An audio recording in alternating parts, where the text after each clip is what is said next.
Hello. Hello. Hello. Can, Hey. can you hear me Nice okay? to meet you. Nice to meet you Yeah. too. Yeah. That's the way. Well, So, Jamie's not going to call in because he said he'd rather we just got it underway, and him calling in he thinks will be a distraction, which kind of sucks. okay. Which kind of sucks because I wanted to hear you two talk. I wanted him to ask you some things as well, but he's not coming to the party. All right. All right. Well, it's sorry to hear that. I wish he was there too. Put me at ease a little bit, but I know you'll be able to do that. So. Well, let's hope so. I'm not scary, so. Thank you. Yeah. It's always a nervous wreck when you're doing something that you feel is important. Oh, for sure. Welcome to Prison Talk with Jamie Mead and Emma Charleston. Jamie's not here, unfortunately, but I'm talking to... Now, I'm going to call you Pito. But your name is... Now, I don't know if I'm going to pronounce this correctly. Rene Rodriguez. Is that right? So, no, it's Rene Rodriguez. Do you know what, Rene? That is what I told Jamie, and he told me that is not how you pronounce it. He is a bastard. No, it's Rene. Yeah, you was right. I was. Oh. Yeah. That man is going to get it when I talk to him next. Yeah. So we're, first of all, I suppose the first question I'm going to ask you, because we'll might as well just get straight into it. And the first question I'm going to ask you is, what led you to be into prison today? Now, I've read your bio on the website, viewsonlife.org. But why are you in prison creating a newsletter and not outside of it? Well, that's a good question, and it's really not an easy one to answer, only because there are several elements that led me down a path of incarceration. Right? I was a troubled youth. Yeah. With a fixed mindset, right? Yeah. And it kind of derived from my childhood and my upbringing. I was raised in New York City, in the Bronx. It was a poverty-stricken neighborhood. Filled with drugs, violence, and criminal activities. Yeah. I was born with parents that were addicted to crack and heroin. Me along with my two sisters, we were raised in a really unhealthy environment, and so, when you have drug addicted parents, it's tough. There are a lot of things that come into play with that, right? I mean, there are circumstances that arises, and one of them I would say is, my father, he had a really nasty temper, Yeah. and often, his lessons, were unhealthy, unproductive, and I'll give you an example, and he had, he was diagnosed as a schizophrenia. Yeah. And he believed, in order to make a man out of a boy, right? Yeah. It was necessary to beat him. Okay. And, being the only boy in the house, I was the brunt of his rage. At the age of 7, I learned my first lessons of violence. This was a consistent thing with my father and me. Yeah. In his mind, he thought that he was doing me, some good. He was making you tough, sort of thing. Yeah. And in reality, it didn't. All it did was make me feel ashamed of myself, right? Yeah. I was angry, and I was confused, and it's like, I didn't know what was going on other than the physical abuse, right? Yeah. And so these lessons of violence that I learned from my father, kind of was reinforced by my neighborhood. My neighborhood was very violent, and so due to my parents' drug use, we were often left alone and unsupervised. And so, naturally I gravitated to the streets. Yeah. And so, at an early age of 7, 8 years old, I started to, see more violence. I started to witness, gang violence. I started to see shootouts. Yeah. And these are normal things that adults should never see, let alone a kid, Yes. So, you know, at a young age, with a young mind, witnessing these things only reinforce that, this is what life really about. Yeah. You know, that that's how I was soaking this information in and thinking like, this is what my life is about. There's nothing more than that. And so that created a fixed mindset in my mind. Like, this is it. There's nothing I can do about my situation. I got drug addicted parents. We were poor. Yeah. We had any food, anything. Yeah. My parents never nurtured education, so we didn't go to school. Yeah. And then hanging out in the streets and learning the street culture and the criminal aspects of things was my upbringing. And so I was saturated with that. it was normal to you too, like I would imagine. Yes, it became normal. Yeah. I believe that was my life. That this is what life is about. Yeah. I didn't have like, role models. The role models was Yeah. what I seen in the streets and what I witnessed at home, right? Like, Yeah. them were my role models, and it was a toxic environment. It was very toxic. So, Yeah. growing up, when I hit my young teenager years, I started to smoke weed, get high, right? Yeah. And that only kind of exacerbated the situation. Yeah. And then I started getting involved in drug sale, criminal activity. Yeah. And, my life started really spiraling out of control. My father ended up going to prison, right? Yeah. Kind of fractured the family, even though it was an unhealthy environment. It still fractured the family. Yeah. My sisters went off to live with one aunt, and then I went with another. And so, Yeah. just one thing led to another, and I found myself, getting in trouble with the law, in and out of juvenile detention. Yeah. And it culminated in, me taking the life of a young man. Yeah. Which, ultimately led me to a life without parole sentence. Yeah. At the age of 19. So. Yeah. And that obviously is something that has affected your entire existence and many others as well, obviously. It's something that I sort of find when I'm so used to people saying, words like this to me now that I don't bat an eyelid, but it's a very, very big thing, that. A very big thing. Yeah. How so we'll jump forward to Okay. now. How are you with that knowledge now? I mean, you don't have to go on too much about it, but is that something that you still deal with every single day? Is that something that's still a huge thing in your life every day? Absolutely. It weighs heavily in my heart, right? I mean, when you come to terms with what you did, right? Like, it's hard, right? I see the impact of it, right? Like the suffering. I can imagine the family of the young man suffering as a result of what I did. The community and also my family, right? Like when I talk to them, I feel their pain and their hurt. Yeah. And so it weighs heavily on me, right? And and it's something, like I strive to try to make right, even though I cannot bring this person back, right? No. I can't, if I could go back in time, what I know now, I definitely would do things differently. Like I wouldn't do what I did, right?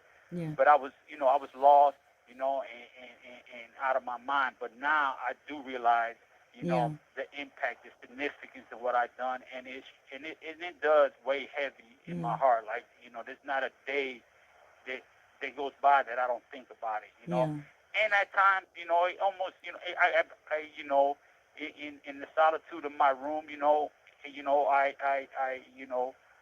sometimes come into tears thinking about it, man, Yeah. because that's how much, um, you know, I regret Yeah. and truly remorseful for what I did, you know. Is it in some way that sort of trying to make up for it? Is that kind of part of what's inspired you to sort of, you know, create Views on Life, this newsletter? Because I really like the idea of it and I'm really looking forward to following it and watching it grow. And I do think it will grow. What I like about it is it focuses specifically on the people serving life, giving them a voice. I really like that because I think a lot of us out here, I know for myself, and I probably can't and shouldn't speak for anybody else, but I know for myself out here in, you know, society, you automatically have this very negative view of anybody in prison. You know, you don't sort of get Yeah. a positive viewpoint at all. Everyone's there, you know, oh, well, you know, I mean, I've heard some people, I've spoken to some people about, you know, some very terrible things happening to people in prison. And their response quite often is, oh, well, you know, well, they shouldn't have done whatever they did. So, Yeah. so that's why I think this newsletter is really great to give these people voices, because when you speak to people and they become more than what you know of them, whether it's their you know, their life sentence or their actions, and you learn about the person, it's very difficult to sit there and say, oh, well, that's, you know, that's what happens. So is that part of what's inspired you to create this newsletter? Absolutely. You know, one thing, you know, most of us are we always reminded by the last things that we've done in society, which is our criminal Yes. offense, right? Yeah. And so that's the last impression members of society kind of see, you know. Yeah. And for a lot of people, right? Yeah. You know, such situations were situational, right? Like they weren't intentional. Like this is not something they woke up and say, "This is what I'm going to do." It ends up happening, Yes. right? And so that is the last impression that most people of society remember these individuals. And so my intent is to try to change the perception, show, you know, hey, there's another side. There's another side to this, right? There Yeah. are individuals in here who have been incarcerated for decades who are trying to make things right. You know, they're doing it by first working on themselves, you know, taking responsibility for their offense, right? Acknowledging that what they did was wrong Yeah. and trying to make amends for it and trying to make that right, right? Yeah. And so I think that it's not people don't notice. Members of society don't see this, No. right? And I feel like by creating Views on Life, it's the goal is to kind of bring lifers out of the shadows, right? Yeah. And show society, hey, this is how we think. You know, this is how we think about certain things. This is some of the things that we're engaging in. You know, Yeah. these are some of the things we're struggling with. You know, try to, you know, show the humanity side of these individuals who had committed these offenses decades ago, but have repented, right? Yeah. You know, amended. You have 1 minute remaining. And so, yeah, that is, you know, I want to provide that platform to show members for themselves. You know, here are their stories. You know, this is who they are, right? And so, I'm hoping to change the misperception of of lifers. You know. Yeah. Well, I think it's, even though it's going to hang up, I think it's really a good point to end this particular call on, is the fact that, as you say, none of us are the same person we were decades ago. And if we are, well, we've got some problems. Everyone changes dramatically. And I think it's very easy to forget that when, you know, you have the terrible people locked away where they belong, so to speak. So I really like this newsletter idea. And you'll call back after she hangs up and we'll keep going. Yep. Yeah, I'll call right back. So we'll continue conversation, and I look forward to it. Yeah, You know, good, so good. Well, I I hope do I've appreciate. put you at ease so Thank you for far. you. So where we left off, we were talking about, when none of us are the same as we were decades ago. And in your case, you've been in for 30 years now. Yes, Yeah. yes, I've been incarcerated for 30 years. Yeah, A yeah. question So, I have, which is a bit of a yeah. sidetrack, but one that I find very interesting, especially with people that have been in since their teens. How many years? Hmm. How many years did it take for you to be in prison to really start to go, you know what? Even though I'm going to be, in your case, I'm going to be here till I die, maybe I should Yeah, start changing. Maybe I should start doing something with my life. yeah. Okay, so and in my case, right, I think that period of years kind of happened around my 10th, right? Yeah. My 10th year, I started to say like, I didn't like because when I entered the prison system, I still had that fixed mindset, right? I still Yeah. had that mentality that I didn't care and that I didn't value my life or the life of others, right? Yeah. But I think after 10 years, I started to despise the direction my life was going. Yeah. And I say at 13, on the 13th year is when I kind of hit like rock bottom. I Yeah. kind of like, man, I was in segregation, and I was in there for a long time, right? Yeah. I mean, I knew I was going to be there for quite a time, Yeah. and it was my lowest point, and I just, started to kind of dissect,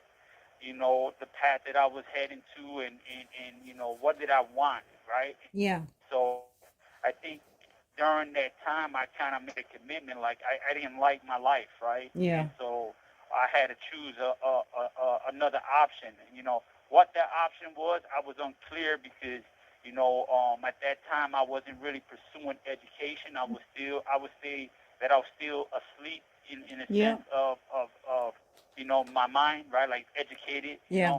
and so I knew that I had to turn things around. I had to seek something different from the direction that I was going. Yeah. And I find that so I yeah, find that question. I find everyone answers that question very similarly, and that's why I always ask it. It's always around the 10-year mark for people that have gone in young. I mean, I'm not sure. I haven't spoken to many people that have gone in, over the age of say 27, 28.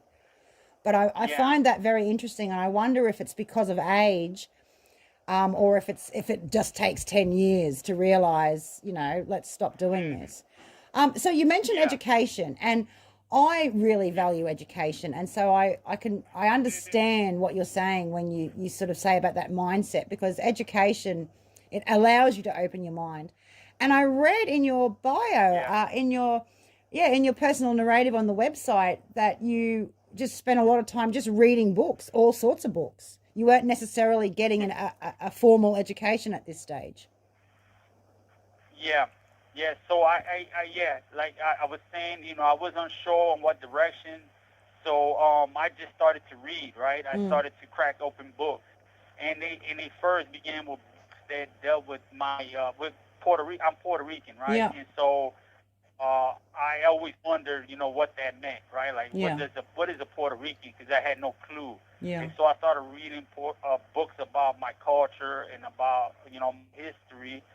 And I think that was the beginning of me, saying, man, I want to learn more, right? Like, so Yeah. I started to read about my culture, about Puerto Rico, and in doing so, I started to learn about other people and other culture, Yeah. right, and the struggles of these cultures to make a better life. Yeah. And then, in these books, I started to realize, like, everything that I was doing was kind of counterproductive to, my ancestors or the people behind me who struggled to make a better life, right? Would you And so say you I gained started, a sense of identity from doing that?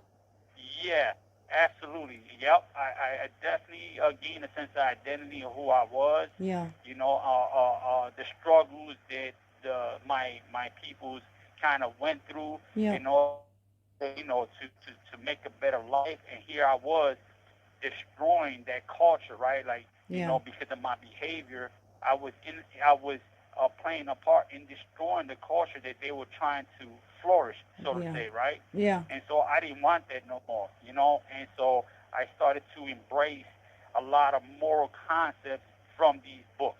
You know, I Yeah. started to apply them to my life. And in doing so, I started to realize that, you know, I started to carry myself differently, right? Mm. I started to talk differently. I started to associate, communicate with people differently, right? Yeah. And that was the beginning stages of my change, you know. And it didn't happen like right away, of course, right? No, It took, no. you know, years of nurturing that, right? Yeah. You know, and branching off to other things, you Mm. know. But yeah, I would say that was the beginning. Is was cracking the book, cracking the book open and just reading, you know. Yeah. So Yeah, well, I find what I find great about that, I suppose, is the fact that so many people's minds are opened by, you know, just by reading about something that they don't know, that you can't help but open your mind. So, and I imagine, now this yeah, is just me imagining, but I imagine you would have had a fair amount of time to read. It's not as, you know, I'm assuming. Yeah, so you'd be able to yeah, really soak it in and think about it. And then obviously yeah, you started to get an education. And what was yeah. the first class that, you know, that you sort of took part in and actually was, you know, really into? If that is a question that isn't too ridiculous. Yeah.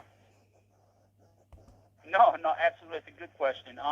Okay, so after just reading different types of books, right, and getting learning different things, right. I had I had bounced from facility to facility, so to say. So Mm.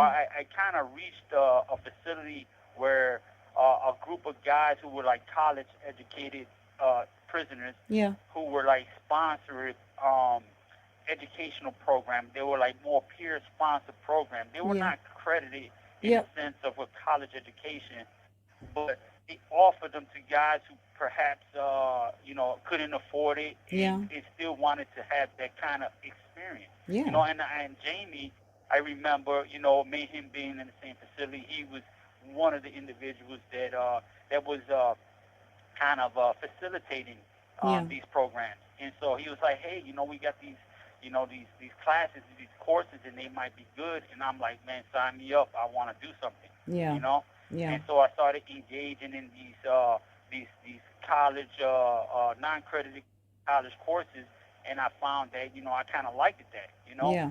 And of course that nurtured, the ambitions to perhaps, pursue a real college education, Yeah.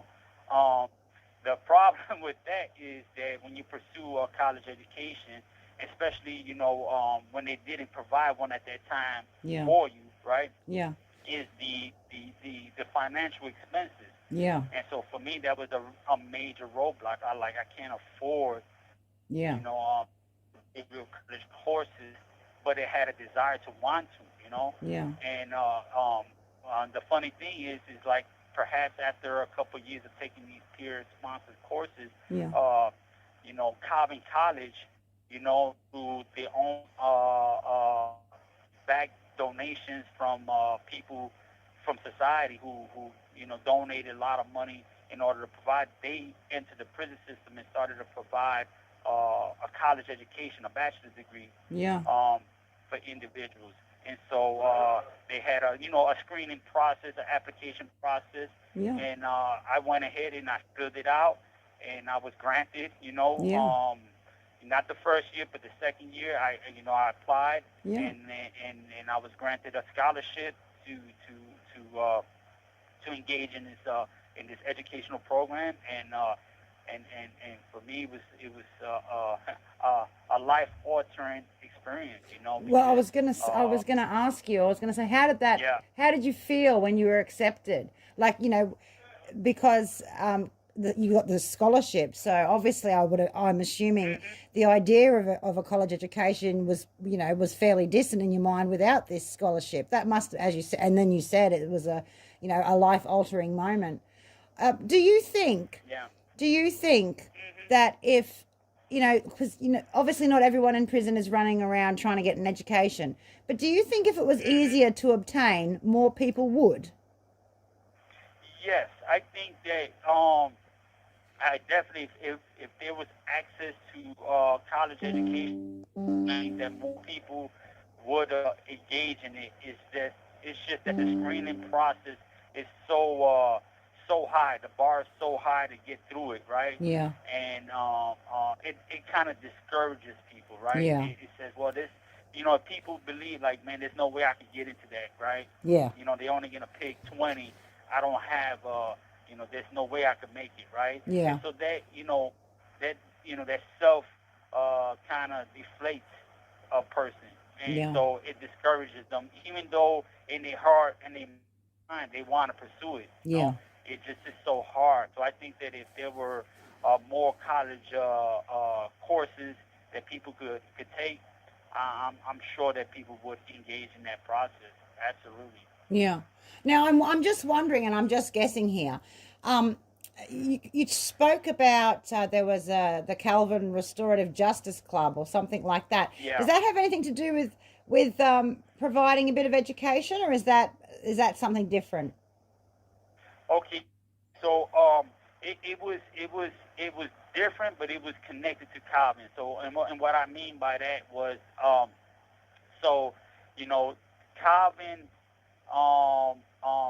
as a student, they are able to create certain clubs, right? Like the Yeah. writing club, right? And Yeah. so they try to mimic the same experience of like the main students and the main campus, right? Yeah. So they try to mimic that in within this limit within in a correction facility, right? Yeah. And so one of the students, Eric Bozadar, who I would say he was the person that kind of knocked the first domino to restore to justice. Yeah. He was the first one that I would give credit to as far as saying, hey, we need to kind of create a club and we should call it restore to justice, right? Yeah. And so, he got a couple professors to kind of buy into it, right? And Mhm. they nurtured it and said, absolutely, but we want to make sure that the leadership of this Restorative Justice Club was diverse, right? They Yeah. wanted a diverse leadership. So I was chosen along with another, so it was three of us, Yeah. Eric, myself, and then Jamie, right? And so not Jamie me, but another person that Yeah. named Jamie. Um, and so we created the club, the structure of it, and so we invite. It was only uh, for the students, right? We couldn't invite like members of like the incarcerated Yeah. individuals, you know, because they kind of limit that, right? Yeah. So Calvin, in a sense, did support the Restorative Justice Club, but only for the students, which Yeah. was sad because it was a great club, right? I mean, Yeah. I learned so much from it. And so from that club, we engaged in Howard-Zer's restorative justice principles and practices. Like that was our go-to book, so to say, right? Yeah. We read the book, we studied it, and then we kind of dialogue with each other on how that looks from a victim perspective, or Yeah. how does it look from a community or from the offense, right? Yeah. From the offender, right? Yeah. And so we dialogue with literature, we learned, we educated ourselves, and it kind of grew to a point where we started to kind of branch off and think about, maybe You have 1 minute remaining. maybe we could take these restorative justice practices to members of society and show, hey, what are we doing? And Yeah. hence we end up organizing the first restorative justice conference, which was held in the world, right? We Yeah. had people facilitated, professors that helped nurture that creativity, that ambition, right? Yeah. And we end up, organizing and having our first restorative justice conference, and I want to say we've held now 4 conferences, right? I was part of 3 Yeah. as a result because I transferred to this facility, but Yeah. the 3 that I was engaged, was very impactful. We Yeah. were able to take our message and our personal testimony to members of society and say, hey, we're trying to make these right, and this is what we're engaging in. This is what we're doing. It sort of shows what's possible, even inside prison with a bit of education and Thank you for using wanting GPL. to. I was Hello. I was just saying it sort of shows you an example of what's possible even with inside prison when it comes to education and people that want to be educated. It's the sort of thing that I think Yeah. should be spoken about more widely within society because it does change the perception of people. Yeah. And Yeah. obviously that's a really great thing. I was going to get back onto the newsletter for a minute. How Okay. hard is that? Because I work with Jamie with the NLA website and things like that. And he does a lot of work. Yeah. And I would imagine you would be doing a lot of work. You know, the simplest thing must be 10 times more difficult for Yeah. you. How hard is it to Yeah. organize that?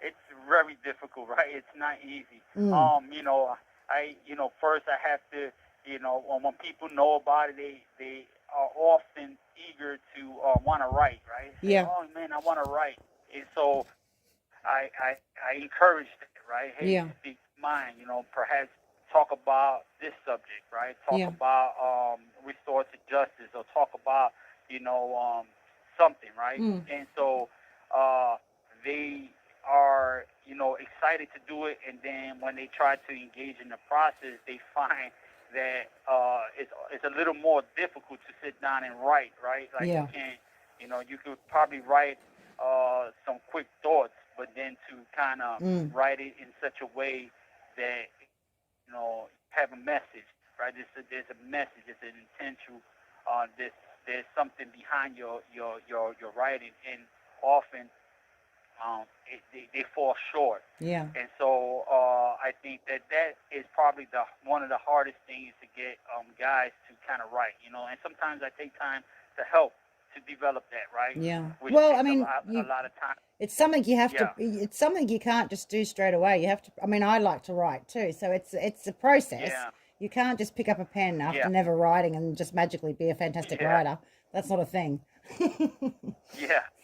Yeah, absolutely, absolutely. So that's one of the hardest things, and also, I fortunately I have, my family who, they are instrumental in making this possible for me. Yeah. I mean, like without them, this wouldn't be possible. So I have to give credit to them because they support me in such a way that they nurture, my ideas, right? Yeah. So when I brought the idea and say, hey, I'm thinking about wanting to create this, Yeah. and this is some of the hiccups I see, right? This is some of the things I'm gonna have a hard time. Is there any way you guys could probably help me, Yeah. and absolutely, we brainstormed and we came up with a few ideas, and sure enough, we made this possible. So, Yeah. you know, without them, without that support from society, right, Yeah. it's crucial. And so Yes. I would say that they're the foundation of my desire to put our voice out there. And so yeah, I mean, we go through a lot, right? I get the motivated people to write, people to commit, Yeah. and then we send the articles out there, and then my family takes that, and they work their magic, and then they put it together, and Yeah. and so we're able to do that. But that process is very difficult, Oh, yeah. and And and one it must be thing about frustrating. It must be frustrating too, in a way. You know what you want to do, and Mhm, you're able to do it, but you can't, and you need to rely on somebody else to help you. I think that's yeah, another sidetrack coming up, but I think that just go. That's another yep, example of how important it is to, and how hmm lucky people with family support or outside support are. yeah, Mm. yep. They're very instrumental in that. I mean, without outside support, right? It's so difficult here to try to do something positive, in a sense of something like that. Yeah. The newsletter, trying to show a different side to lifers, right? Yeah. Um, and so having that support in society, from from people in the world is vital. You know, Mm. that connection is vital. You know, Yeah. and you know, thankfully I'm fortunate to have family and friends that that I the relationship that I nurture and develop throughout the years Mm. there for me. You know, Yeah. because without that, it will be much harder for me Yeah. to do the things Do you that I want to do. do you think you could do it without outside help? I mean, maybe not Well, have it look as awesome as your family has yeah, it. I mean, I yeah, really like that newsletter. I'm like, woohoo, go views on life. I thank you, love the idea behind it. I think that's really important because I'm big on people thank you. and their stories. You Yeah, know, I think you learn yeah, so much from people and about the world and about society and about yourself from people's stories. yeah, So that's what I yeah. really love that idea. I think it's great. I I appreciate it. started Thank that you. with a question, but I forgot what it was. So you just keep talking. Okay, without that, I would say that without that support, whether this would be possible. I think that's the question you was trying to Hmm. get to, and I would say that for many years I have developed growth mindset, right? Yeah. And so I no longer look at like I look at my environment. And I say, okay, I am incarcerated, right? Yeah. But I still have meaning and purpose to my life. Mm. And what do I want to do with that? And Mm. so if I didn't have the support to make the newsletter as what it is now, Mm. I still think that I would have nurtured that desire, right? The Yeah. desire to give people a platform, and maybe it wouldn't be as sophisticated as it is now. Mm. But yet, I think that You I still would still have would have achieved it. yeah, I would have put the effort and all the energy to make this possible because I felt that this was important Yeah. to share. I want members of society to see, hey, this is a different, this is a different light. Look at what these lifers are doing, Mm. and I wanted to kind of show that, Yeah. and show that through people's stories and narratives and Mm. et cetera. Yeah. Yeah, Yeah. I think that's the way to go.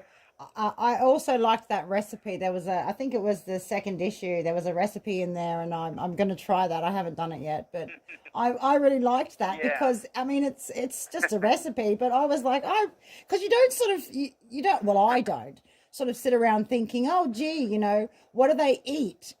You know what I mean? So Yeah. and the idea of recipes was really I was like, oh, of course. I mean that's how sort of in the shadows, as you said, the stories and the lives of people serving life, well, anyone in prison, but especially serving life, just something as Yeah. simple as that is sort of like an amazing piece of information to some, maybe just me, but and that Yeah. makes it even more No. human, Oh wow, these guys are making up Yeah. recipes with chocolate, chocolate cupcakes or something, you don't that's not something you would think of. Yeah. Yeah. Absolutely. Mm. Absolutely. And that's the point, to show that humanity, right? Like, Yeah. listen, these, we're not, we often watch movies and TV shows that kind of display a negative light on incarcerated individuals, like the movie Con Air with You, Nicolas Cage. I Right? read that. I You really liked have, that movie. Yeah. but people buy into the narrative Yes. that these murderers, these people who are doing life sentence, that they're sitting in prison glorifying Yeah. their offense and their criminal, and that's totally opposite Yeah. of what's real. Because that's not what's happening here. No. Most people are really are dealing with what they've done and are trying to make things right as best as they can under Yeah. the circumstances, right? Yeah. Because reality, the MDO, the Department of Corrections doesn't nurture true rehabilitation, right? You kind of fight for that, Yeah. and so Yeah. In fact, that's something yeah, that I was very surprised by. I mean, I suppose I should tell you, I started writing to a guy his sister gave me his address because I just wanted a pen pal, and I was quite naive and stupid, thinking, oh, poor people in prison, they've got no one to talk to, And I chose America because I thought I don't want them to, I thought, oh, I don't want them to get out and come and kill me. I still had that sort of, mentality. Yeah. And then I managed to meet Jamie and a few other people, and I was to begin with very surprised at I was very surprised, and I was very surprised at the Department of Corrections, because I honestly did believe that sort of ridiculous lie that you sort of believe in society, which is they're horrible people and they're behind there, but they're still being treated all right. The department's doing, doing their best with the worst of society, sort of thing. And that's not the case in my experience at all. I think it's the complete opposite, actually. No. I think it's amazing that anyone manages to be in that environment and not be a terrible criminal, with a terrible mindset and hate everything and everyone. Yeah. Yeah. That was the biggest surprise for me. Absolutely. Mm. Yeah. Yeah, and it is, it's sad, because, most of the people in here are going to return back to society. Yeah. And so, what do you want these individuals to be? Do you want them to be better off, to be a productive member of society, or you want them worse off, Yeah. And, I would say, you want them better off, right? You would think so. They're going to be your neighbors, right? Yeah. Well, just the psychological trauma of witnessing some of the stuff or experiencing some of the stuff, you wouldn't necessarily want to put people that are, suffering from, what do they call it with the soldiers? Yeah. Post-traumatic, and then they're out in society, flipping out. Yeah. It's not a very well thought out thing, really, I don't think. But, I mean, that's not the view you have of that sort of thing in any country, I don't think. You don't really realise that sort of thing. The people they're letting out, I read somewhere, the recidivism rate is like 27%, whereas I think lifers or anyone who's spent a really long time in prison, I think, the chances of them even so much as getting a parker ticket is like zero. I would be more of a criminal than a lifer who was let out, sort of thing, which is a bit scary. But it's not something you think of. It's understandable. Yep. Mm. Yeah, absolutely. So I always like it when that. I do. Yep.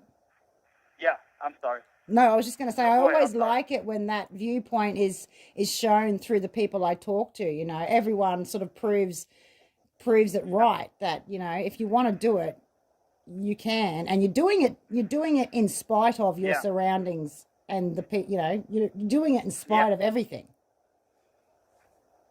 Yeah. I mean, it's always, it's in your, people, like in my instance, it's in my heart, right? Yeah. And so I can't allow my circumstances to stop me from growing, mentally, physically, and spiritually, right? Like I have to, in order to stay sound in an environment that can often be toxic, right? That I'm grounded, and that, education for me is that linchpin that keeps me grounded, along with the support of my family and friends and people who nurture, prison reform, right? Because I believe that, things need to change, and they need to change for the better, right? We all need to be held accountable, but at the same time, we need to help people not only hold themselves accountable, but to change their ways. And the only way you're going to do that is through education, and not just any education, a well thought out education. So like from the inner core of the being out, sort of thing. 1 minute remaining. Wow, time flies so fast. It does, doesn't it? Yeah. Well, Emma, I do appreciate you and Jamie allowing me to come on Prison Talk. I'm humbled by this experience, and I thank you for coming. Thank you so Hopefully much. you'll come and talk. You'll come and talk again, and Jamie will be able to participate. Absolutely. Anytime you want to invite me as a guest, I look forward to it. Just let me know, and I definitely will be there. I do truly appreciate, you sharing light, views on life, right? Yeah. I hope that people would read it, and of course, they want to learn about me. They can, go to my website, viewsonlife.org, and so Yeah. I'm hoping that, people learn, and, a little more, right? Yeah. They Yeah. learn through the stories. Everyone Thank you can for learn. using GTL. Well, that was Peter. Thank you, Peter.